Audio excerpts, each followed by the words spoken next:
Good afternoon, students. Our next topic is the Chola.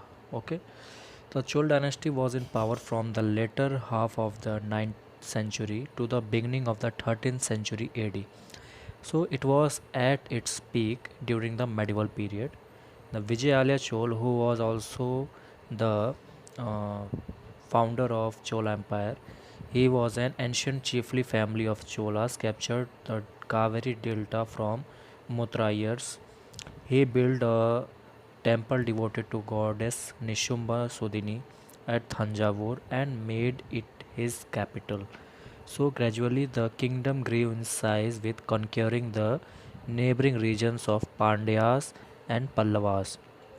So in 1980, so in 985, Rajaraja first came to power and expanded the empire even more. So he defeated Cheras to acquire the Malabar coast, Madurai, and other territories in southeast. Rajaraja I and his son Rajendra I succeeded in making the Chol dynasty a military, economic, and cultural power in Asia. And both of them together continued to expand the kingdom by raiding the Ganga Valley. The bronze statues and the temples of the Chol Empire bear testimony to its art and architecture. The temples that time were built not only as places of worship but also as centers of learning and economic, social, and cultural activities. And the agriculture was the main source of revenue at that time, you all know. It was supported by well developed irrigation facilities like wells, canals, and water tanks. For large scale of agricultural production, people started clearing forest and embankments were constructed to control flood. Embankments means बांध जो होता है ना, जानते हैं आप लोग, तो उसे जो है बना के जो है कंट्रोल किया गया किसको, फ्लड्स को. And a variety of methods like digging wells, placing huge tanks were used for irrigation, and these are the modern techniques of agriculture at that time. Okay, and the most of the new rulers as well as people living in villages were actively involved in these activities, and the administration of the Chol Empire was also well organized.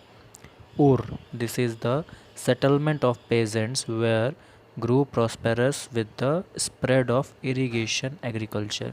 Okay, groups of such villages formed large units called Nadu.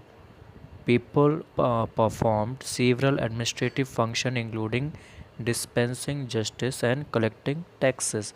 That is called Nadu. Okay, so the rich peasants of Velalla caste controlled over the affairs of the Nadu under the supervision of the central Chol government, and some rich landlords were honored with the titles like Vendavelan, Ariyar, etc. And they were also entrusted with the important offices of the state at the center.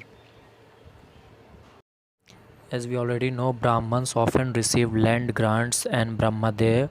A large number of Brahman settlements emerged in the Kaveri Valley as in the other parts of South India.